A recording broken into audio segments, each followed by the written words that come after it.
I always wanted to do something for my people because we had such rich history. And Richard Stewart has a love for history, so much so that back in 2003, Please come on in. he opened a Black History Museum on one of the properties he owns on Pocahontas Island. He also gives tours about surrounding homes. See, this is one of the underground railroad houses here. We're in Walthall House. When we couldn't hide them above the ground, we carried them over here and hide them beneath the ground. This area is where slaves used to hide before attempting to flee north. They used to put them in here and seal the wall until it's time for them to be shipped out. Then they'll break the wall loose and put them in a coffin.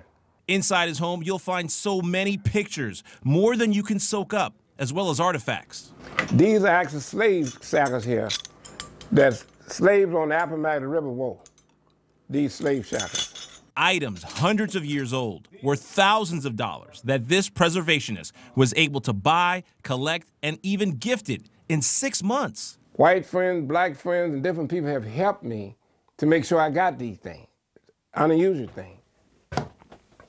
Walking through some of the rooms and listening to this orator about Pocahontas Island and the part it played during segregation is informative, insightful, and painful. From 1888 to 1868, 4,433 people were lynched, and some of them was white folks. But Stewart, whose family dates back to 1634, says you can't ignore it. It is part of our history. I got things in here. I would not go out into the public displaying the Ku Klux Klan uniform, but I can have it here and tell a story. Stewart continues to collect items whenever possible and has put his life savings into keeping what he considers a very sacred place alive. These are some of the artifacts. But this is about more than money. I can't take my money with me. I'm just happy to do it because the spirits of yesterday speaks to me.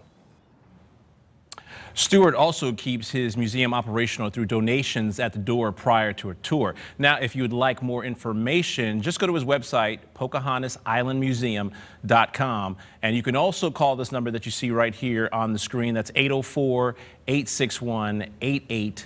And ladies, I can tell you, as I said in the piece, that there's so much in that house that you cannot incorporate it and take it all in just one tour. You would have to go back there multiple times to see all the pieces he's collected. What touched you the most? I'm looking at those shackles thinking, wow, I mean, it gives me chills. What touched you the most as a young Black man? I saw the shackles, I saw bullets that he had collected, and there was an old gun that that was part of the segregation period. I mean, there was just so many things. It's just like, you almost can't just pick one piece because there was just so many things. It's so informative, and the way he gives this tour and tells the story about the history is amazing. Is amazing. He's an amazing man to have collected all of that. You said in 6 months. 6 months. Impressive. 6 months. Oh,